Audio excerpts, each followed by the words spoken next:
हमारे बीच आज तीनों मंडल के मोरवा, गोरबी और बरगवां के पूर्व मंडल अध्यक्ष मौजूद हैं। मैं इनसे ये जानना चाहूँगा कि जो एनसीएल में आज युवाओं के एग्ज़ाम को लेकर जो धांधली चल रही है उसके बारे में आप क्या कहना चाहते हैं? सर्वप्रथम मैं जो छात्रों का जिन्होंने एग्ज़ाम दिया, परीक्षा दी, उनका पक्ष रखना चाहता हूँ कि एनसीएल ने अपना एग्ज़ाम लिया और एग्ज़ाम लेने के बाद जिस तरह का रिज़ल्ट आया कि किसी एक क्षेत्र के, विशेष क्षेत्र के लोगों का, छात्रों का 90 से ऊपर, 98 से ऊपर रिज़ल्ट आ रहा है और बाकी जगह के लोगों का 20-12 इस तरह का रिज़ल्ट आ रहा है।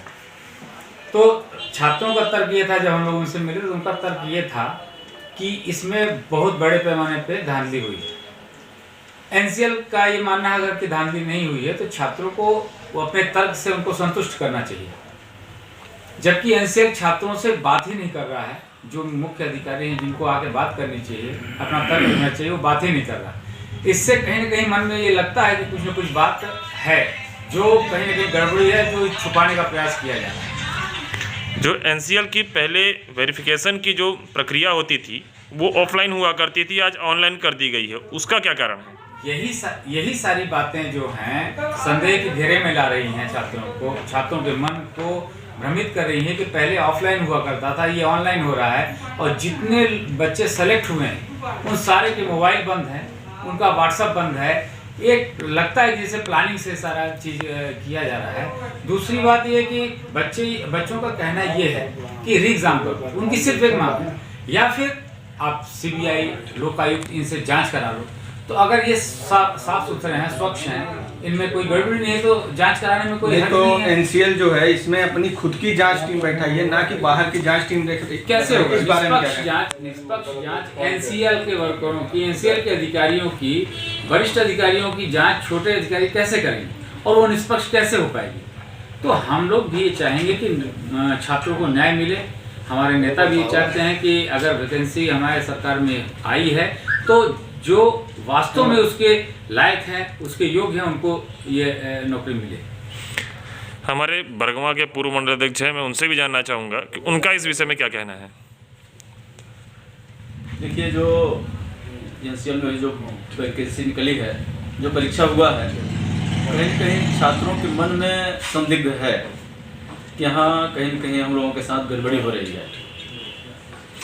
अगर यह प्रक्रिया जो चल रही है, अगर छात्रों को न्याय नहीं मिला तो आगे आप कोई कार्रवाई करेंगे या नहीं? छात्र अगर इसी तरह से परेशान रहेंगे, वो अपने हैं और एनसीएल उनको सही ढंग से संतुष्टिकरण नहीं दे पा रहा है, तो उनके साथ अपने को चल करके और उनके संतुष्टिकरण के लिए विषय रखा जाएगा, और जिससे वो अपने इस परीक्षा को लेकर के अपने मन में जो भ्रांतियाँ हो गई हो, शायद भ्रांति ही हो गई हो, तो संतुष्ट होंगे वो। तब तक हम लोग प्रयास करते रहेंगे और उनको संतुष्टिकरण दिलाएंगे। मैं गोरबी पूर्व मंडल से ये भी जानना चाहूँगा कि गोरबी में पिछले कुछ दिनों से आए दिन हड़ताल हो रही है और जो पुरानी जो सीएचपी की काम करने वाली वीनस कंपनी थी उसके द्वारा वर्करों का एरियर, बोनस और कुछ पेमेंट जो बचे हुए थे और पीएफ के, वह नहीं मिल रहे हैं। उसके लिए कल एनसीएल जीएम ऑफिस का गोरबी में घेराव किया गया वर्करों द्वारा, उसके लिए क्या कारण था?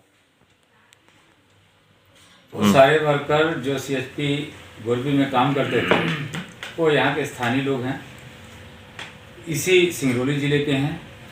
उनको उनका पीएफ, उनका बोनस दिलाने के लिए हमको जो ज़रूरी कदम उठाना होगा, उनके साथ संघर्ष करना पड़ेगा, आंदोलन करना पड़ेगा, प्रदर्शन करना पड़ेगा। हम सारे कार्यकर्ता मिलकर उनके साथ खड़े होंगे और उनको उनका हक दिला के ही रहेंगे। वहाँ पे कल अगर हमारे कहा जाए तो जो वर्कर थे वो कलेक्टर साहब के पास भी गए थे। कलेक्टर साहब का जीएम साहब को फ़ोन करके यह कहा गया कि आप तुरंत इस विषय पर कार्रवाई कीजिए और इनका जो बचा हुआ पेमेंट है उसे रिलीज़ कराइए।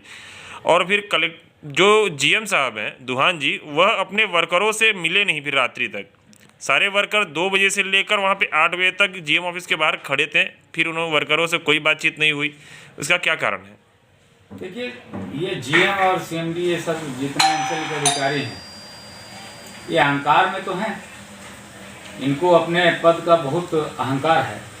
इनको शायद मालूम नहीं कि आम जनमानस जिस दिन खड़ा हो जाएगा इनके खिलाफ, इनके कुकर्मों के खिलाफ, इनके विरोध में खड़ा हो जाएगा, तो इनको बात भी करना पड़ेगा और इनकी मांग भी पूरी करनी पड़ेगी, क्योंकि इनकी मांग नाजायज़ नहीं है। ये 3 साल 4 साल मेहनत करके अपने परिश्रम से वो उनका काम किए और उस आधार पर अपना बोनस और पीएफ का फंड का वो मांग रहे हैं, रकम मांग रहे हैं। तो ये जीएम अपने आप को कुछ भी समझते हो, जिस दिन जनमानस खड़ा हो जाएगा पूरी तरह से ना, तो अच्छे अच्छे बड़े बड़े महल ढह जाते हैं। तो ये तो सामान्य जीएम